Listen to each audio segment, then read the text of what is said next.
I want to talk about the intertwining one more time between religion and government. And of course, this is the passion and mission which you have in this organization as well. It's obviously not a new topic. It was in the 12th century that the Archbishop of Canterbury, Thomas Becket, refused to allow Henry II to allow the Church of England to take control, Henry II to take control of the Church of England. And as you're well aware, that conviction led to a very high cost. He was killed in his own cathedral by the king's soldiers. Now, our religious liberty in America was bought also in large measure by the sacrifice of men and women like Thomas Becket. The battle for religious freedom, however, as you know very, very well, is not over. And it is likely never to be over. I appreciate the fact that you work to protect a fundamental human right, and you defend those who are victims of modern religious bigotry and intolerance. Now, as you know, as Ann indicated, I did give a speech on December 2nd, which related to religious liberty. It was the high point, in my view, of my campaign. It was not, by the way, a speech that I was forced to give. It was a speech that I looked forward to being able to give. I felt I had a unique opportunity, given my faith and all the interest about it, a unique opportunity to address in a very public way the role of faith in America.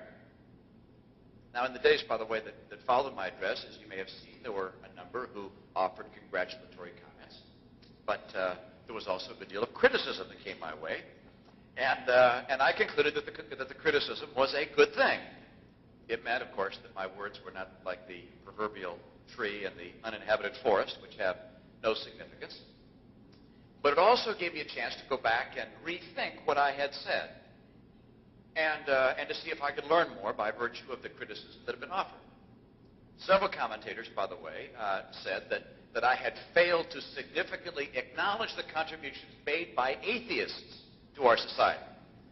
Now, at first, I just brushed that off, and I said, that's ridiculous. My speech was about faith in America. The title was Faith in America, not non-faith in America. But I recognized that I hadn't enumerated the contributions of believers, so why should I recognize the contributions of non-believers and give them special treatment? But, you know, upon reflection, I came to understand that while I could certainly defend the absence of recognizing these folks in my address, I really had missed an opportunity to clearly assert the following. And that is that non-believers have just as great a stake as believers in defending religious liberty. Because if a society takes it upon itself to proscribe or prescribe certain streams of belief, to prohibit certain less favored strains of conscience, it may be the non-believer who is the first among those to be condemned.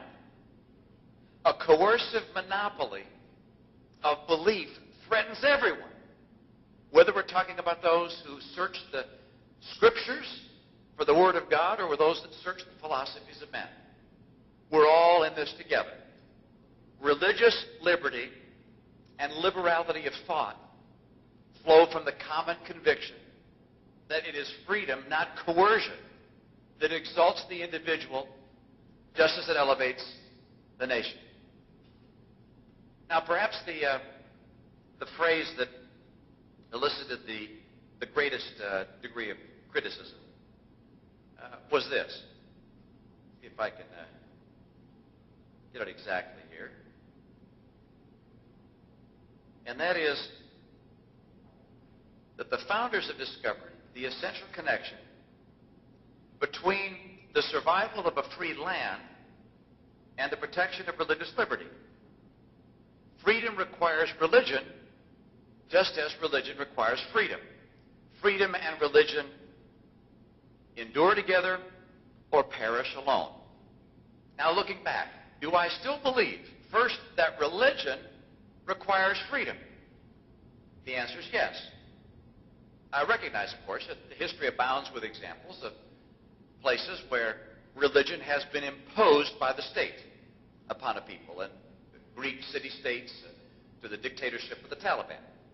But that's not the kind of faith I'm talking about. I'm talking about true religious faith, which is a matter of personal conviction, and it can only be discovered through personal communion with God, sought in the heart and in the heavens.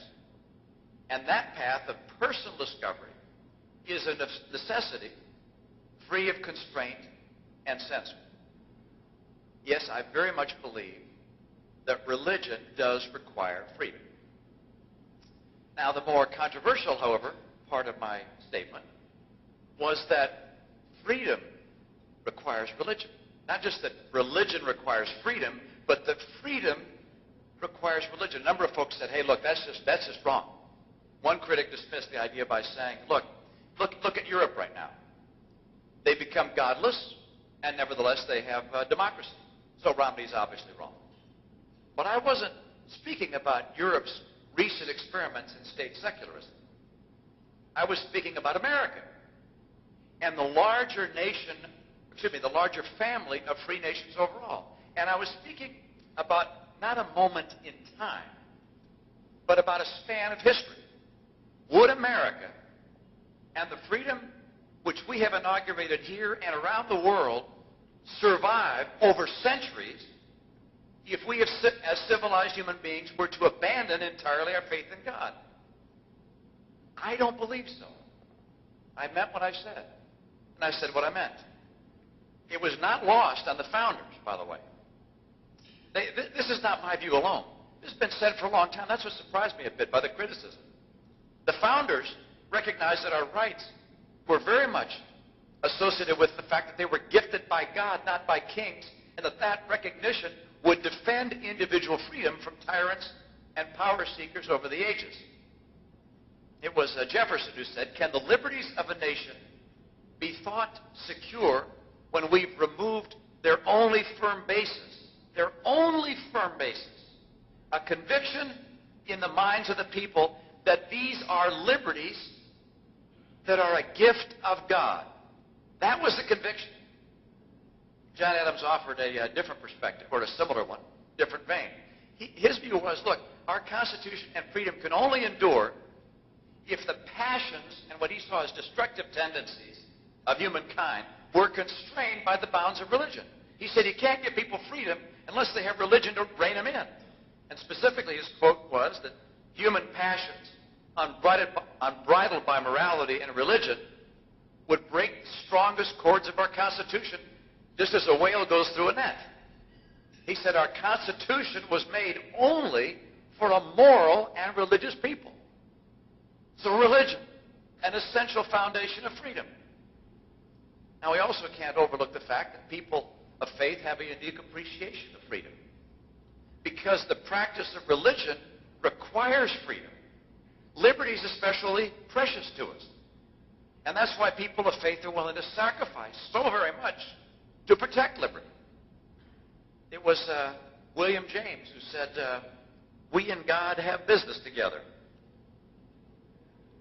He says in opening ourselves to his influence, our deepest destiny is fulfilled.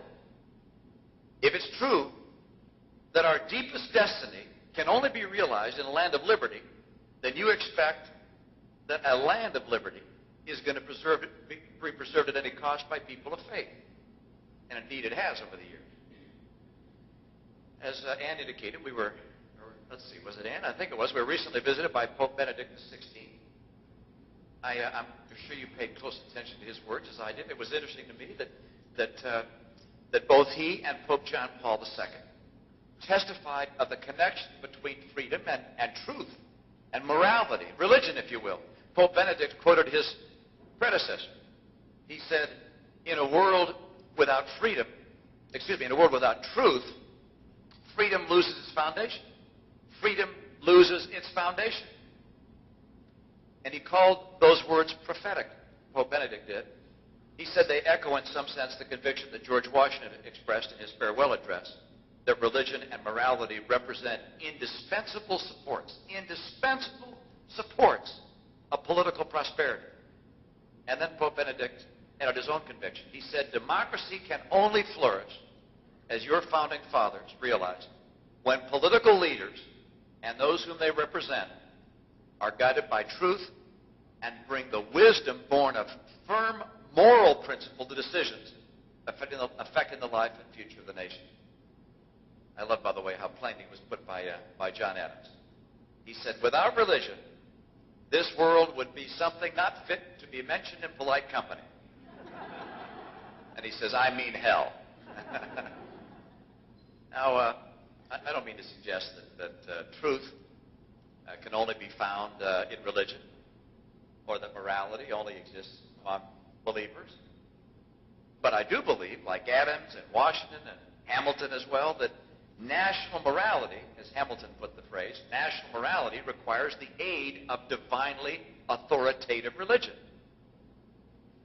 Or as Washington put it, morality cannot prevail in exclusion of religious principle. I believe that religion is the most effective bulwark against moral relativism, which, as I've seen throughout my life, as I'm sure you have in your own, can be so malleable that it can even call evil good and good evil, as Isaiah said it, and call day night and night day. I also believe that religion and the general precepts of morality defended by religion make us better people. I believe we're a better people because of faith than we would be otherwise. I know I am. I think as a nation, we're a stronger people and a stronger nation because we have included amongst us people of faith. Religion has taught us that there's something greater than ourselves, that we're equal in the eyes of God. It's taught us that we're supposed to care for people who are in need, that justice is a principle of godliness, that marriage and children are a source of great joy. And that principle alone can probably help us escape the demographic calamity which seems to be overwhelming other parts of the earth, in particular Europe. Now, there's one more reason I'm going to end with, which convinces me that freedom requires religion. I was, one day as a boy, I was at church with a particularly unusually boring sermon being spoken. And I said to my dad, would you give me a dollar bill so that I could look at something interesting? And he gave me a dollar bill, and I happened to be scrutinizing it very carefully. And on the back, there's a curious picture, you've looked at it, of a single eye, just an eye, surrounded by rays that look like rays of the sun, and it's suspended over a pyramid. This is the Great Seal of the United States of America. And I said to my dad, what's that eye up there? And he said quietly that that's the eye of God, and that the founders of our nation believed that he watched over the affairs of the United States of America. And I later learned that the words that are written there were from Virgil, annuit coeptus, or something like that. God has favored our undertakings, is what that means. So the eye of God, and then the words, God has favored our undertakings. That may not be real compelling to non-believers, I understand that, but it's been compelling to every president who's led this nation in a time of peril. It is a belief that God has actually blessed America. We ask for it all the time. I believe it. It's that God will bless America if we continue to deserve his blessing. Washington, as you know, saw the hand of providence in the nation's founding. I quote, he says, no people can be bound to acknowledge and adore the invisible hand which conducts the affairs of men more than the people of the United States of America. You also know that as our soldiers prepared to ascend the beaches of Normandy, Franklin Roosevelt led the nation in national prayer. And he said this, quote, we know that by thy grace and by the righteousness of our cause, our sons will triumph. With thy blessing, we shall prevail over the unholy forces of our enemy. And triumph they did.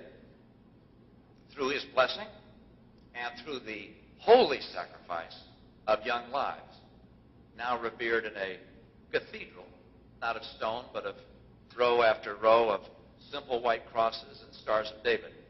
We recognize that great sacrifice. See, I'm convinced that God blesses America. Like millions of Americans, I believe that he has, I believe that he does, and that he will, so long as we deserve his divine blessing. So I'm convinced freedom requires religion, just as religion requires freedom. I believe it'll always be so. Thank you for this great award, and may God continue to bless the great nation of the United States. Thank you.